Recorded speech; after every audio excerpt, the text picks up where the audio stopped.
नतमस्तक होणे. नमन करणे ही एक अतिशय महत्त्वाची प्रथा आहे. अगदी शेवटच्या क्षणीही नतमस्तक होण्याची तयारी ठेवावी. आपल्या स्वकेंद्रित इच्छांपासून मुक्त होणे अशक्य असले तरी आपल्याला ते करावेच लागेल. आपला खरा स्वभाव आपल्याला आत्मसात करायचा आहे. नमस्कार श्रोते हो, मी आहे तुमचा होस्ट अवधूत आणि आपण ऐकत आहात शून्ययू सुझुकी लिखित झेन माइंड बिगिनर्स माइंड या पुस्तकावर आधारित मराठी ऑडिओ बुक समरी. झेनचा सराव केल्यानंतर आपण 9 वेळा जमिनीला नतमस्तक होतो. नतमस्तक होऊन आपण स्वतःचा त्याग करत असतो. स्वतःचा त्याग करणे म्हणजे आपल्या द्वैतवादी विचारांचा त्याग करणे. म्हणून झेन सराव आणि नतमस्तक यात काही फरक नाही. सामान्यतः नमन करणे म्हणजे आपल्यापेक्षा आदरास पात्र असलेल्या एखाद्या गोष्टीला आपला आदर व्यक्त करणे. परंतु जेव्हा तुम्ही बुद्धाला नमन करता तेव्हा तुम्हाला बुद्धाची कल्पना नसावी. तुम्ही फक्त बुद्धाशी एक व्हा. तुम्ही स्वतः बुद्ध आहात. जेव्हा तुम्ही बुद्धासोबत अस्तित्वात असलेल्या सर्व गोष्टींसह एक व्हाल तेव्हा तुम्हाला अस्तित्वाचा खरा अर्थ सापडेल. जेव्हा तुम्ही तुमच्या सर्व द्वैतवादी कल्पना विसरता तेव्हा प्रत्येक गोष्ट तुमचा गुरु बनते आणि प्रत्येक गोष्ट ही उपासनेची वस्तू बनते. जेव्हा तुमच्या मोठ्या मनामध्ये सर्व काही अस्तित्वात असते तेव्हा सर्व द्वैतवादी संबंध दूर होतात. स्वर्ग पृथ्वी, स्त्री पुरुष, गुरु शिष्य असा भेद नाही. कधीकधी पुरुष स्त्रीला झुकवतो, कधीकधी स्त्री पुरुषाला नमन करते, कधीकधी शिष्य गुरुला नमन करतो, कधीकधी गुरु शिष्याला दंडवत घालतात. जो गुरु आपल्या शिष्याला नमन करू शकत नाही तो बुद्धाला नमन करू शकत नाही. कधी गुरु आणि शिष्य एकत्र बुद्धाला नतमस्तक होतात. कधीकधी आपण मांजर आणि कुत्र्याला नमन करू शकतो. तुमच्या मोठ्या मनात प्रत्येक गोष्टीची किंमत समान असते. सर्व काही स्वतः बुद्ध आहे. तुम्ही काहीतरी पाहता किंवा आवाज ऐकता तेव्हा तुम्ही ते जसे आहे तसे स्वीकारता. तुमच्या व्यवहारात तुम्ही सर्व काही जसे आहे तसे स्वीकारले पाहिजे. प्रत्येक गोष्टीला बुद्धाप्रमाणेच आदर दिला पाहिजे. इथे खरं बुद्धत्व आहे. मग बुद्ध बुद्धाला प्रणाम करतात आणि तुम्ही स्वतःला नमन करता. हेच खरे शिवधनुष्य आहे. तुमच्या सरावात मोठ्या मनाचा हा दृढ विश्वास नसेल तर तुमचे धनुष्य द्वैतवादी असेल. जेव्हा तुम्ही फक्त स्वतः असता तेव्हा तुम्ही स्वतःला खऱ्या अर्थाने नमन करता आणि तुम्ही प्रत्येक गोष्टीत एक असता. तुम्ही स्वतः असाल तेव्हाच तुम्ही प्रत्येक गोष्टीला खऱ्या अर्थाने नतमस्तक होऊ शकता. नमन करणे ही एक अतिशय गंभीर प्रथा आहे. शेवटच्या क्षणीही झुकण्याची तयारी ठेवावी.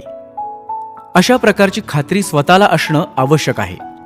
स्व आत्म्याने आणि सर्व नियमांसह नमन करा. तुम्ही थोडा वेळ सराव केल्यावर तुमच्या लक्षात येईल की जलद असाधारण प्रगती करणे शक्य नाही. तुम्ही खूप प्रयत्न करत असलात तरी तुम्ही केलेली प्रगती नेहमीच कमी अधिक प्रमाणात होत असते. धुक्यात तुम्ही ओले होत आहात हे कळत नाही, पण तुम्ही चालत राहिल्यावर हळूहळू भिजत जाता. तुमच्या मनात प्रगतीच्या वेगळ्या कल्पना असतील तर तुम्ही म्हणाल, अरे हा वेग भयानक आहे, पण प्रत्यक्षात तसे नाही. जेव्हा तुम्ही धुक्यात भिजता तेव्हा स्वतःला कोरडे करणे खूप कठीण असते. त्यामुळे प्रगतीची काळजी करण्याची गरज नाही. हे परदेशी भाषेचा अभ्यास करण्यासारखे आहे. तुम्ही अचानक भाषा शिकू शकत नाही, परंतु वारंवार त्याची पुनरावृत्ती केल्याने तुम्ही त्यात प्रभुत्व मिळवाल. सरावाची ही सोपी पद्धत आहे. या पद्धतीत आपण असे म्हणू शकतो की आपण हळूहळू प्रगती करतो किंवा आपण प्रगतीची अपेक्षा देखील करत नाही. फक्त प्रामाणिक असणे आणि प्रत्येक क्षणात आपले पूर्ण प्रयत्न करणे पुरेसे आहे. आपल्या अभ्यासाच्या बाहेर निर्वाण नाही. आपण जे काही करतो ते आपल्या खऱ्या स्वभावाची अभिव्यक्ती असते, परंतु या सरावाशिवाय त्याची जाणीव होणे कठीण आहे. सक्रिय असणे हा आपला मानवी स्वभाव आहे. जोपर्यंत आपण जिवंत आहोत तोपर्यंत आपण नेहमी काहीतरी करत असतो. परंतु जोपर्यंत तुम्ही विचार करता, मी हे करत आहे किंवा मला हे करावे लागेल किंवा मला काहीतरी विशेष प्राप्त केले पाहिजे. तुम्ही प्रत्यक्षात काहीही करत नाही. जेव्हा तुम्ही हार मानता, जेव्हा तुम्हाला काही नको असते किंवा जेव्हा तुम्ही काही खास करण्याचा प्रयत्न करत नाही, तेव्हा तुम्ही काहीतरी करता. जेव्हा तुम्ही काय करता त्याबद्दल कोणतीही कल्पना नसते, तेव्हा तुम्ही काहीतरी करा. झेनमध्ये तुम्ही जे काही करत आहात ते कशासाठीही नाही. तुम्ही काही खास करत आहात असे तुम्हाला वाटू शकते, पण प्रत्यक्षात ते फक्त तुमच्या खऱ्या स्वभावाची अभिव्यक्ती आहे. ही अशी क्रिया आहे जी तुमच्या मनातील इच्छा पूर्ण करते. परंतु जोपर्यंत तुम्हाला असे वाटते की तुम्ही एखाद्या गोष्टीसाठी झेनचा सराव करत आहात, तो खरा सराव नाही. जर तुम्ही ही साधी प्रथा दररोज चालू ठेवली तर तुम्हाला अद्भुत शक्ती प्राप्त होईल. तुम्ही ते मिळवण्याआधी ते काहीतरी अद्भुत आहे, परंतु ते मिळवल्यानंतर ते काही विशेष नाही हा विचार मनामध्ये करू शकता. ती गोष्ट फक्त तूच आहेस, विशेष काही नाही. एक चीनी कविता म्हणते, मी गेलो आणि परत आलो. ते काही विशेष नव्हते. कोणत्याही गोष्टीला विशेष प्रतिमा न देणे हा झेन सराव सांगतो. जेव्हा आपण आपले खरे स्वरूप व्यक्त करतो तेव्हा आपण मानव आहोत. जेव्हा आपण करत नाही तेव्हा आपण काय आहोत हे आपल्याला कळत नाही. आपण प्राणी नाही, कारण आपण 2 पायांवर चालतो. आपण प्राण्यांपेक्षा वेगळे आहोत. पण आपण काय आहोत? आपल्याला स्वतःला काय म्हणायचे हे माहीत नाही. असा प्राणी प्रत्यक्षात अस्तित्वात नाही. तो एक भ्रम आहे. आता माणूस नाही, पण आपले अस्तित्व आहे. जेव्हा झेन नसतो तेव्हा काहीही अस्तित्वात नसते.